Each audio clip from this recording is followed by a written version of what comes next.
Dear sir, go to hell, I resign. ये drama ना काफी पुराने जमाने का ड्रामा है। तो आंखों से एक्सप्रेशन दिखाती है बस। ये बहुत अजीब बात थी मेरे लिए। Hello everyone, new girlfriend, new Lucky bro. Girlfriend. I am so waiting for this drama. भाग जा वहां से। इश्क के जुनून में माहीन का कैरेक्टर इतना खराब कर दिया है डायरेक्टर ने। भाई वो सनग्लासेस लगा के ऑफिस के अंदर कौन आता है? ऑफिस में सनग्लासेस लगा के चली आ रही हैं, ऐसे लग रहा था जैसे वो ब्लाइंड हैं। तो प्लीज ये मतलब उसको कोई उसका इतना अच्छा सेंस नाम की एक चीज होती है, बिल्कुल भी नहीं। अपनी अथॉरिटी दिखानी होती है ना, तब ग्लासेस लगा के आते हैं। बॉडी पोस्चर और फेस एक्सप्रेशन भी समझ नहीं आया कैसे। मतलब ऐसा लग रहा था कि कोई स्टैचू है और बस आ गई है एक कैरेक्टर लाइक माहीन जो इतनी सॉफ्ट है, उन्होंने उसके अंदर दिखाया ना एलिमेंट कि उसने रिवेंज लेने आ रही है। नो बट मुझे माहीन का कैरेक्टर जितना स्टार्ट में अच्छा लग रहा था ना, हम तारीफ कर रहे थे, बट वो हर दो सीन बाद इतना गंदा रोने लग जाती है कि उस रोने पे तरस भी नहीं आता। मतलब यार, और जहाँ पे उसके बाप से कहा कि आप मेरे सर की कसम खाए, वहां पे जब उसके बाप ने जो डायलॉग बोला ना कि मैं इतना डॉजिंग डायलॉग था वो। वैसे वाकई इतना मैनिपुलेटिंग किस्म का डायलॉग था, लेकिन वहां पे मैं थोड़ा बहुत इमोशंस भी उसके समझी। उसने कहा कि मैं इतना ज्यादा वो एक अनलकी किस्म का इंसान हूँ कि मुझे अपनी औलाद मुझ पे यकीन नहीं कर रही। मतलब उसके सामने भी मुझे जो है वो अपने आप को प्रूव करना पड़ेगा। लेकिन मुझे जो है ना मामू का कैरेक्टर नहीं समझ में आ रहा। मामू क्या है?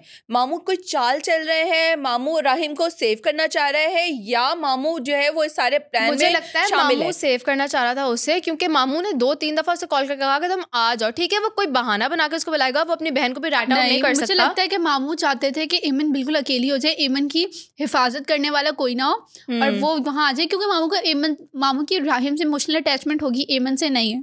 वो सिर्फ ये चाहते थे कि एमन वहाँ अकेली हो, राहिम उसकी हिफाजत करने के लिए ना हो, वो हटे और एमन यार। लेकिन इस लिहाज से भी देखो तो अगर एमन जो है उन्होंने पहले एमन को नुकसान पहुंचाना होता तो उसके लिए कोई मुश्किल चीज थी कि एमन को कोई इतनी हाई डोज की मेडिसिन देता कि वो वैसे ही बिल्कुल वेजिटेबल स्टेट में आ जाती। बहुत अजीब और गरीब बात है कि जो आफिया है उसके इतने मतलब रिसोर्सेज हैं, इतने कॉन्टेक्ट्स हैं कि वो किसी के ऊपर अटैक करवा देगी। जब मैंने एपिसोड 25 था, जो भी अभी आया 25, जब मैंने एपिसोड 25 देखा ना, उस टाइम मैंने कहा ये उल्लू की पट्टी इसने करवाया होगा, आफिया ने करवाया होगा इसके ऊपर। और जब मैंने 26 देखा, इस तरह वो बोल रही है कि गलती हो गई, फिर से गलती हो गई हमसे, और वो उसको जाके लग गई है, एमन को जाके लग गई है, और वो हॉस्पिटल में है।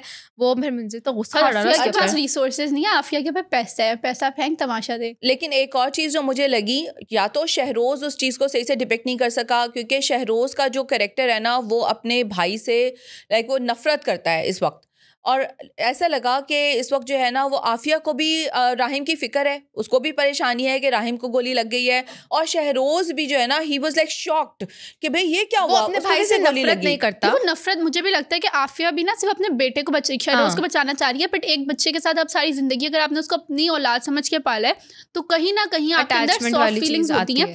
सिर्फ आफिया यहाँ पे अपने बेटे को प्रोटेक्ट, उसने अभी तक मुझे नहीं लगता कि राहिम को ऐसे जानी नुकसान पहुंचाने की कोशिश नहीं, और वो नहीं पहुंचाना चाहेगी भाई, because why would she want to kill somebody. वो एमन को रास्ते से हटाना चाहती है ताकि उसकी फैमिली करना चाहती है ना, उसको ये नहीं पता कि एमन भी अपने लेकिन वो राहिम के खिलाफ नहीं है। लेकिन जो अली नवाज है, जिसके सारे एक्सप्रेशंस थे, वो जिस तरह रो रहा था, जो उसने एकदम से उसकी जो एक्टिंग थी ना, वो उसको फोन पे पता चला बुलाया था आफिया। वैसे वो वाला सीन जो था ना, एपिटोम ऑफ दिस एपिसोड था, क्योंकि उस सीन में तीनों का, सभी लोगों का कैरेक्टर जो है ना वो बहुत खुल के सामने आया।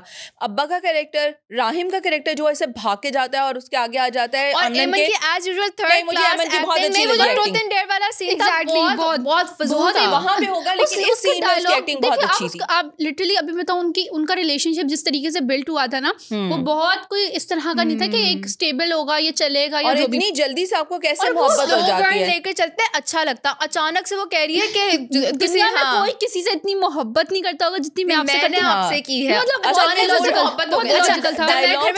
मैंने मम्मा को बोला ये अचानक से इसको मोहब्बत कैसे की? वो कहती है हनीमून पे आए ना, हनीमून पे लोगों को मोहब्बत है ना, इसमें कैरेक्टर हो जाती है जो कत्ल के चक्कर में बंदे हो साथ बोलने नहीं देती दोनों। मेरा टिपिकल जो है ना वो डायलॉग बन गया है ये। भाई बात ये है कि इसमें जो कसूर है वो राइटर का है। राइटर ने ये डायलॉग्स लिखे हैं ना, एमन ने खुद तो नहीं लिखे। जो उसने डायलॉग बोले उसने उसको उसी तरह फीलिंग्स के साथ अदा कर दिया। हम कौन सा उष्णा शाह को हेट करें, हम तो एमन को हेट करें। हम कह रहे हैं एमन को अचानक से मोहब्बत कैसे हो गई है। मुझे सिर्फ ये बात पूछनी है कि मैं एक बंदे को इंस्टाग्राम पे ब्लॉक कर करके थक गई हूँ, आप उसे उठा के ड्रामा में ले आए। वो लड़की इरिटेटिंग जो दोस्त बनी हुई थी, वो जो भाभी काइंड ऑफ जो थी, माशाल्लाह वो रील्स में इतनी जहर लगती है मुझे। मैंने उसको 4 दफा ब्लॉक की है और आप उसको उठा के ड्रामा में ले आए हो। मैं वहां देख के थक गई हूँ। और तुमने उसकी रील देखी है? वो नहीं, मैंने तो नहीं देखी, पता नहीं ऐसा क्या है, पॉडकास्ट के बाद दिखा रहा हूँ मुझे। बहुत क्रिंज हरकतें करी है वो, रिश्ता पक्का काइंड ऑफ। नहीं देखी, लिटरली नहीं देखी। अच्छा, इस ड्रामे में भी एक और जिनसे गलती हुई है, और वो ये हुई है कि जो बाप है और जो वहाँ पे अभी फोन पे बात कर रहा है और उसको पता लगता है कि एकदम से गोली लगी है और बिल्कुल नेक्स्ट सीन में वो वहाँ पे पहुंच गए। तो थोड़ा सा उनको दिखाना चाहिए था, एक बिल्डअप सीन दिखाना चाहिए था कि वो बुकिंग करा रहा है, वो कुछ कर रहा है, और उसके बाद फिर वो थोड़ा सा एक ट्रैवल दिखाते तो फिर समझ भी आता है। फौरन इंस्टेंटली लाइक यहाँ पे गोली लगी, अगले लम्हे पे आप वहाँ पे। बैक टू दैट रिश्ता पक्का, मुझे अच्छा अभी रियलाइज हुआ उसकी बात कर रही हूं। तुम लोगों को सिवाय दूसरों की बुराइयां करने के लिए के अलावा कुछ नहीं आता। चुगली खोल लेते हैं। मुझे याद आया वो राहिम का जो बालों वाला सीन था, वो कितने सिल्की, और वो आगे से कर रहा है भाई। इन्होंने मुझे लगता है सुनने से बहुत ज्यादा इंस्पायर हो गए सारे जो इनके रोमांटिक बेडरूम सीन्स है ना, वो आ रहे हैं एक दूसरे का हाथ पकड़ के सो रहे हैं। बाकी सब हटा दो, वो बालों वाला सीन मुझे इतना क्रिंज लगा था, आगे से और गिरा के कह रहा है अब पीछे करो। अच्छा वैसे जब ये हम दनानीर और अहाद रज़ा मीर को साथ देखते हैं, हमें इस तरह क्रिंज हमारे दिल में नहीं आता। ये जब हम सुन मेरे दिल और ऐश के जुनून का ड्रामा देखना शुरू करते हैं, क्रिंज आता है दिल से। एक और मेरी बात सुनो, जो पता नहीं तुम लोगों को ही लग रहा था, वैसे मुझे इतना क्रिंज नहीं लगा इस दफा, मुझे अच्छा लगा। सीन था वो माहीन और हमने इसका देखा था तो वो क्यूट लग रहा था, बट मैंने एक चीज देखी, उष्णा शाह की स्माइल इतनी क्रीपी लग रही थी जो इसको देख रही है। ऐसा लग रहा था कि बस उसको कत्ल करने के इरादे से देख रही है कि बस तुम ये पकाओ, मैं इसी में तुम्हें जला के मार दूंगी।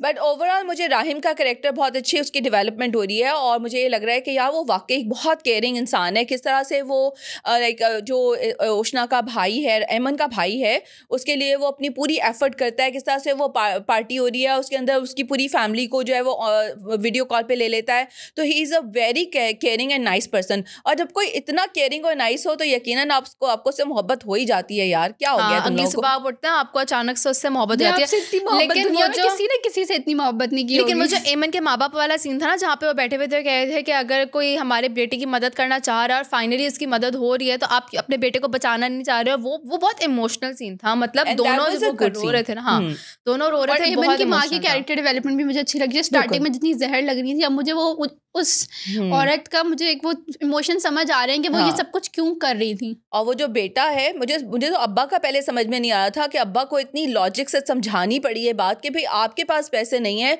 अगर अल्लाह ने आपको एक रिसोर्सेज वाला बंदा प्रोवाइड कर दिया है तो आप बच्चे का इलाज करवाएंगे या कहेंगे नहीं मैं नहीं कराता, अपनी ईगो लेकर आ जाएंगे। खैर वो अम्मा के समझाने पे मुझे लगता है कि थोड़ा सा उनके अंदर एक जो है ना वो कहना चाहिए कि दर्दे दिल जागा है और अब वो बेहतर हो जाएगा। प्रेडिक्शन ये है कि अब शहरोज आ गया है और नेक्स्ट टीजर के हिसाब से शहरोज जो है वो टपक पड़ा है। और अब क्या होगा, क्या वो शहरोज को पहचान जाएगी या उसकी मेमोरी जो है वो इरेज हो चुकी है अकॉर्डिंग टू द मैं बताती हूँ लास्ट एपिसोड। मुझे लग रहा है कि नेक्स्ट टीजर में 2 क्रॉसओवर्स हो रहे हैं, माहीन और ये ऐमन का और शहरोज और ऐमन का। लेकिन ऐमन की अगर हम चीज़ देखें, ऐमन को ना पहले फ्लैशबैक्स आते थे कि वो कोई भी चीज़ याद करने की कोशिश करती थी। जब उसके वलीमे वाले सीन में भी वो याद करिए तो फ्लैशबैक्स आ रहे हैं। जब उसके भाई वाला सीन हुआ तो उसे कोई फ्लैशबैक नहीं आया, वो एकदम से बस ब्लैंक थी और उसने बोला कि क्या हुआ, फिर उसके पेरेंट्स ने उसे यकीन दिलाया। तो मुझे लग रहा है कि उसकी अब मेंटल कंडीशन ये है कि उसे कोई फ्लैशबैक्स नहीं आ रहा और वो शहरोज को देख के भी नहीं पहचान। लेकिन मुझे लगता है कि उसका उनके इलाज शुरू हो गया और जो जिस तरह उन्होंने सीन दिखाया ना शहरोज की एंट्री वाला पूरा, मुझे तो फुल बॉलीवुड टाइप का सीन लगा। वो टीजर के अंदर पीछे से लाइट ब्लिंक कर रही है, ऑन ऑफ हो रही है और वो जिस तरह खड़ा हुआ है, मुझे वो सीन बहुत अच्छा लगा। एंड आई थिंक कि उसको याद आएगा, अचानक से याद आएगा उसको, उसके सर में दर्द होगा, बेहोश होगी, उसको याद आएगा, लेकिन उसको याद आएगा। मुझे लग रहा है कि नेक्स्ट किसी सीन में याद आएगा। 2 एपिसोड और ये लोग इस तरह निकालेंगे। पर मुझे अभी इस पे जो है ना ऐमन पे इसके हाथ से तरस आ रहा है कि बेचारी अभी उसने अपनी जिंदगी शुरू की और राहिम जो उसका एक वाहिद सेवियर था, वही बेचारा जो है वो गोली खा के बिस्तर पे पड़ा हुआ है।